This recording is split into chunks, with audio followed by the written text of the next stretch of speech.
Now, from Fairway Sports World in Natick, our champions, Marianne Weaver of Webster and Linda Menard of North Grosvenordale, Connecticut, take on the challenge of Chris Cochis of Randolph and Barbara Marlow of Mattapan here on Candlepin Doubles.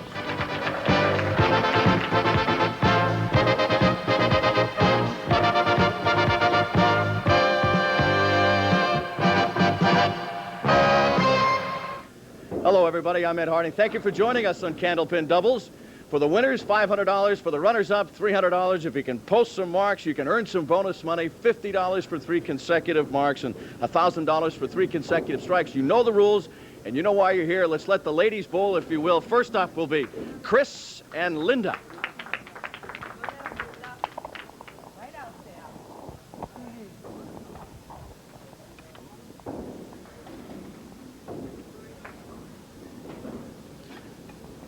You're looking at Linda Menard, one half of our championship team.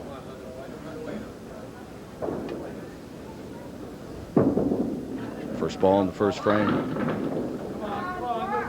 Kicks it and drops it, picking up 7. This is Chris Cochis. My heavens, let's start it off with a bang. Linda Menard trying to at least match with a mark.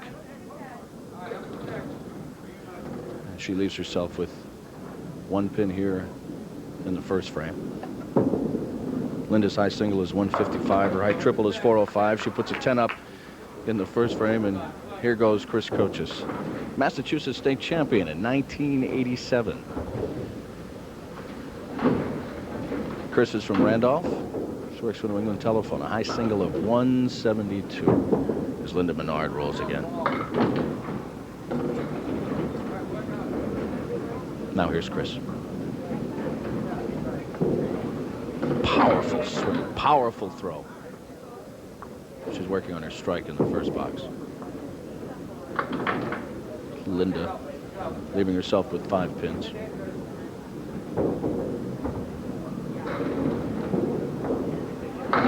Chris Cochis, her 2nd straight mark. Remember, 3 consecutive marks is $50. As Linda Menard posts a 9 in the 2nd frame, and the champions of Menard and Weaver facing a very stiff challenge from Chris Cochis and Barbara Marlow. Barbara Marlow, a state champion as well, is at the roll. She will bowl the second 5 frames here in the first string. It's Linda Menard rolling her first ball in the 3rd frame. Chris Cochis. Had a lot of power as it went down, took out a few.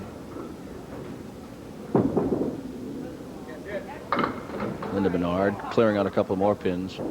Through 2 boxes, the challengers, Cochis and Marlow, a 35-19 lead in pins as you watch Chris Cochis roll again. Oh! Oh! The body English dropped 1, leaves her with the 7 pin. It's Linda Menard. Clears out 9 in the 3rd frame. Chris Cochis, powerful back pull, but she missed the 7. So through 3 frames, a 44-28 lead for the challengers. Cochis and Marlow as Linda Menard. Some body English on it. Still leaves herself with 3 pins to pick up. Chris Cochis.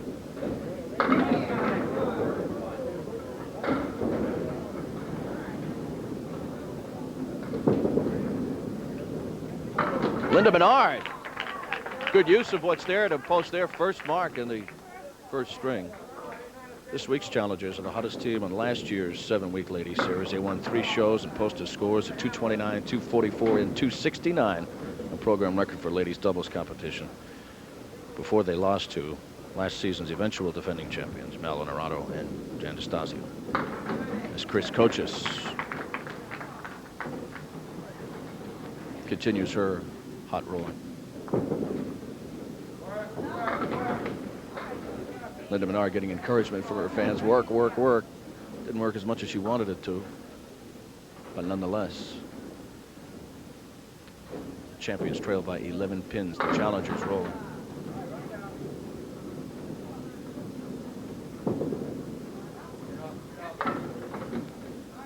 rolled down there. Banged around a little bit. Still left her with a couple of pins. Oh! Chris Cochis with yet another mark here in the first string as Linda Menard rolls.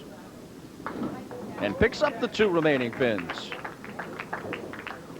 A lot of activity here in the first 5 frames of the first string. The champions, Menard and Weaver, facing a stiff challenge from the challengers, Chris Cochis and Barbara Marlow. Candlepin Doubles continues in just a minute, so please stay with us.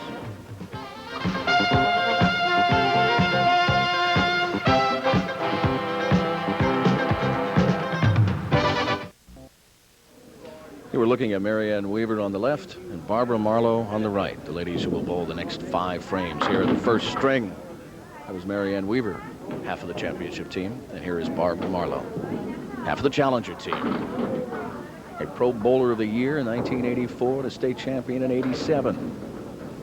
As you look at Marianne Weaver from Webster, high single of 161, high triple of 380, an average of 105. And again, Barbara Marlow rolls.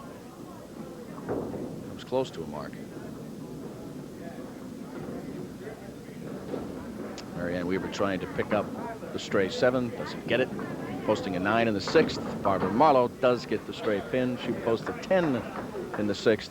So the champions trail by 17 pins. This is Marianne Weaver. Getting 5 pins in her first ball. Barbara Marlow. Such an authoritative throw. Clearing out 7. Marianne Weaver and her teammate Linda Menard. Spins around, but it never drives. So sometimes those things aren't cooperative, huh? Clears out 2 of the 3 that were remaining, and here's Marianne getting the solo pin left to post a 10 in the 7th. And here's Barbara Marlow.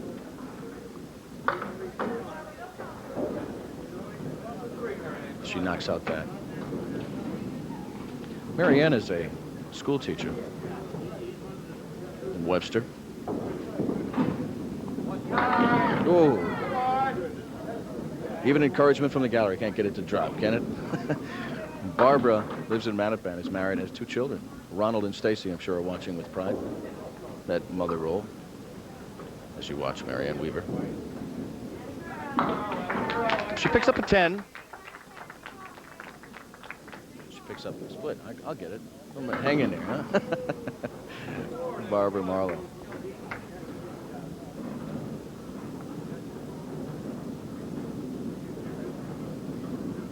I asked Barbara to go through her resume of bowling accomplishments. She was so shy.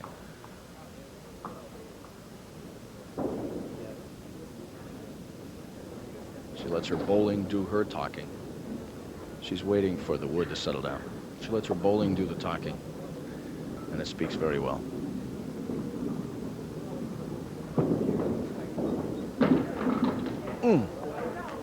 Nice effort. She posts a 9 in the 8th frame, and Marianne is working on a mark.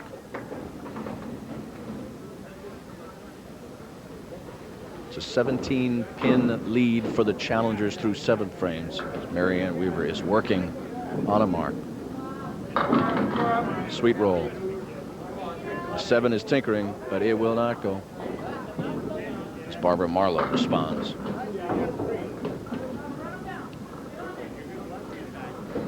Four horsemen on the left side for Barbara, and you see the good effort from Marianne Weaver. You see what she had to do to pick up a 2nd consecutive mark. She didn't get it. Here goes Barbara after the 4 horsemen. Nope, doesn't get it. And Marianne Weaver missing the single pin that was left, posting a 9 in the 9th. The 10 pin just sat there and gets swept away. Here's Barbara Marlow trying to get the 7 pin, and she gets it. She posts a 10 in the 9th, and the lead is 11 pins for the challengers. So we roll the final box in the first string. Marianne Weaver finding that rhythm that has carried her so far through a couple of challengers, and here's Barbara Marlow.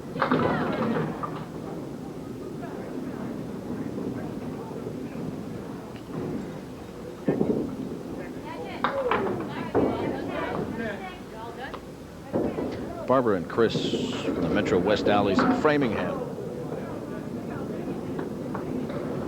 Marianne and her partner Linda from the Mohegan Bolodrome in Webster. Marianne is done, posting an 8 and a 105 through the first string. So the team of Menard and Weaver, the champions, through the first 10 boxes, a 105. The challengers, Chris Cochis and Barbara Marlow, a 116. So the champions have their work cut off for them. So we head to the second string, but first, a break.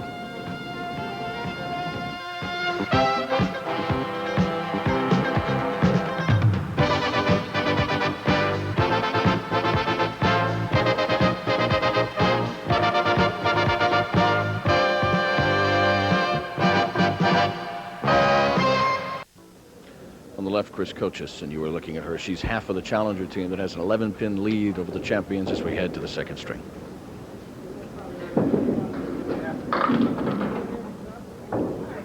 And this is Linda Menard, half of the champion team that would need another hot streak here. But streaks are very familiar to that team as you watch Chris Cochis roll. And she cleans it out and posts a mark. Again, starting off the second string the way she started off the first.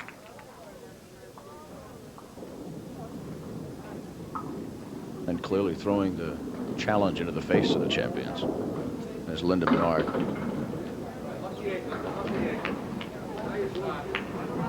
puts an 8 up in the first. As Chris Cochis is working on a mark with the lead. On the back of her shirt, Massachusetts State Champions in 1987. She wears it proudly.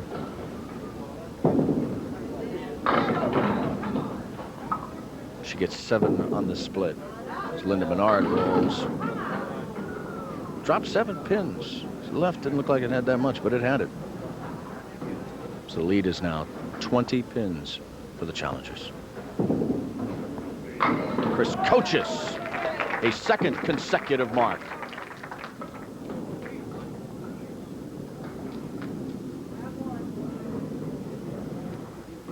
5, 7, and 10. There you go. Second consecutive 8 for Linda Menard here in the second string. And a third consecutive mark would net the challengers $50. See if it's in the arm of Chris Cochis. I'm sure it's in the arm. Wasn't there? I'm sure it's in the arm. As Linda Menard rolls. It clears out 8. 4 horsemen right side for Chris Cochis. She won half of the challenger team with a 28-pin lead now. She gets one of the 4, leaves a trio. Trio of horsemen. 3 horsemen. It's a 10 for Linda Menard. Check it, a mark for Linda Menard. The thing goes so fast, you watch back and forth. It's like, oh. The minute she threw the ball, the minute Chris threw it, she turned around and knew it wasn't going to do anything. Left her with a gapper.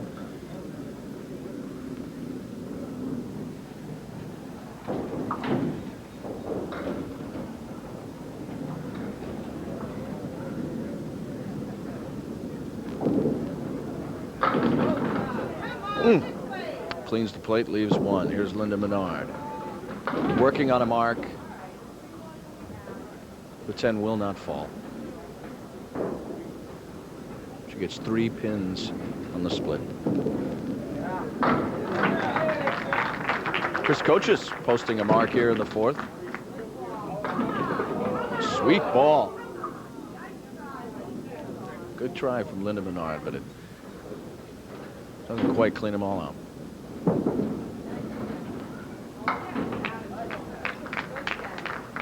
She posted 10 here in the 4th. Chris Cochis is working on her mark.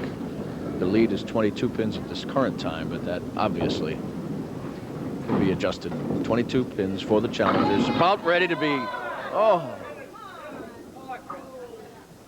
As Linda Menard rolls.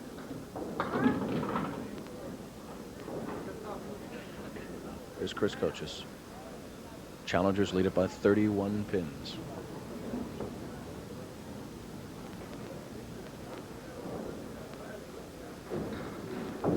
Going for a knockout punch. Awfully strong challenge from the challengers.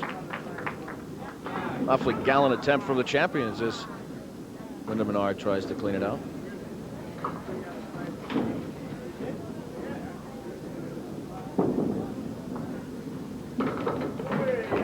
Linda sweetly picks up a 10 through the 5th as we change bowlers. On the left side of your screen, you saw very briefly there Barbara Marlow and her bowling mate in this half, if you will, Marianne Weaver. You're looking at Barbara Marlow. And she is working on the mark set up by her teammate, Chris Cochis. Marianne Weaver's first ball on the second string. Oh. Let's fall down, if we will. 34 pin lead for the challengers. The challengers rolling again. That's Barbara Marlow. Looks like the 2 pin sitting here for Marianne Weaver, sitting between her and a mark.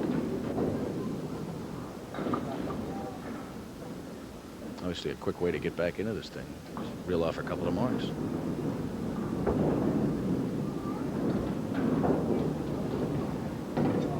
She's waiting for the pin to settle down. She's ready and delivers and misses. Barbara Marlow clears out a couple on the right side. And Marianne Weaver finishing out the box with a 10. So through 6 boxes in the second string, the lead is 31 pins for the challengers. The champions of Menard and Weaver have that hole to climb out of as Barbara Marlow rolls in the 7th frame. And Marianne Weaver responds.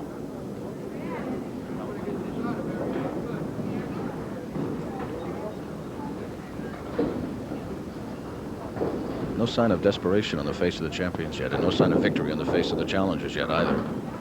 As Barbara Marlow picks up 1 pin. There's a mark for Marianne Weaver. The challengers finish out the 7th frame with a 10. It is still a 31 pin differential, but the champions are working the mark. As you watch the challenger, Barbara Marlow.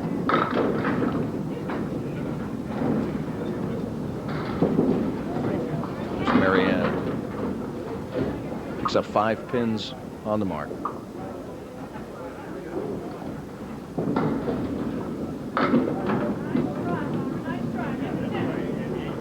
It is a 26 pin differential now. The challengers of Marlow and Cochis lead it by those 26 pins. As Barbara puts a 10 up in the 8th frame, and Marianne Weaver puts a 9 up in the 8th frame. 2 frames of bowling left. It is a 27 pin lead for the challengers. Chris Cochis and this young lady, Barbara Marlow.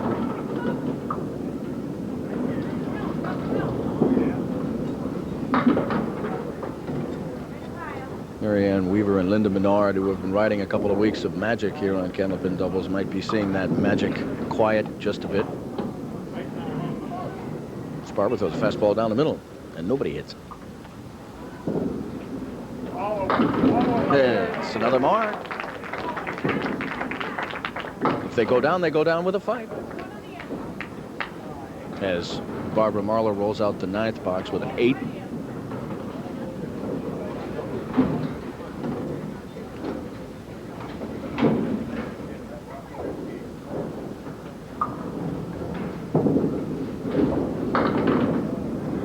Starts off her first ball in the 10th.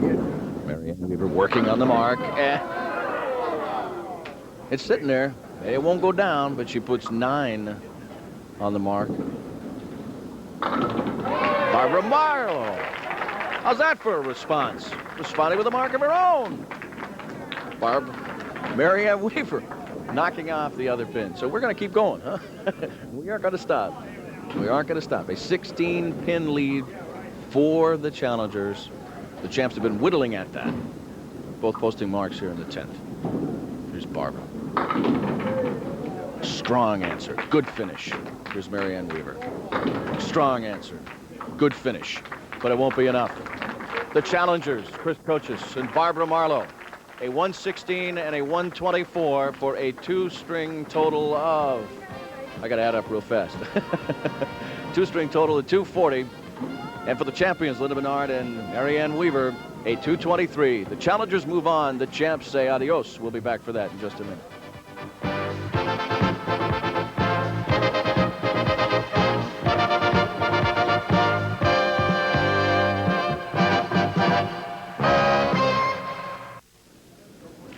So the two-week magic is worn off for the two-week champions. Marianne, what happened, huh? What do you think? They just bowled great. That's Didn't they? all. They were terrific. Yep. Well, I got to give you credit, too. You guys wouldn't go down. I mean, you kept pushing at them. We tried. Well, you tried very well. I mean, They bowl well, really well. You, for the past couple of weeks, have had a hot streak, and you found the hot streak again. Yeah. You needed to bowl well, obviously, Oh, to yeah. hang in there with these Yeah. ladies, right? Yeah. Yes, we knew it too. Well, we're sorry to was see you fun. go, It was fun. but as runners-up, and it's strange to have you on my right side, but as runners-up, you get to take $300 anyway, Thank and you. we thank you very much for being a part of it. Thank you. Terrific doubles. Thank you. Go get it, Bye-bye. girl. Congratulations. This is what I like about most of the ladies I'm taller than, except you. What are you? I'm sorry. You want us to switch? No. Chris Cochis and Barbara Marlow are the champions. A strong effort, a strong performance, but you're starting off both strings as strongly as you did. Well, you know, when your ball's working in there, it feels good, and you just try to keep it in there as long as you can, because it's not going to last there forever, so you have to take advantage of it. And Barbara, you were out there in the hotter seat, if you will, as they were making the challenge, huh? Yeah, well, it gets better. It gets better next week, too. Peggy Tosi and Carol Downey will get to roll against you. I would have to think one of the most outstanding matches we've ever had. Are you looking forward to the rematch? Definitely.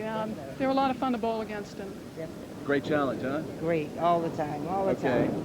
You know. For the champions this week, $500. Congratulations. And the right to come back next week to bowl against, well, let's put it this way. It'd be like the Celtics and the Lakers all over again for Candlepin Doubles, huh? For the champions and for the challengers, I'm Ed Harding. Thank you for joining us at Candlepin Doubles.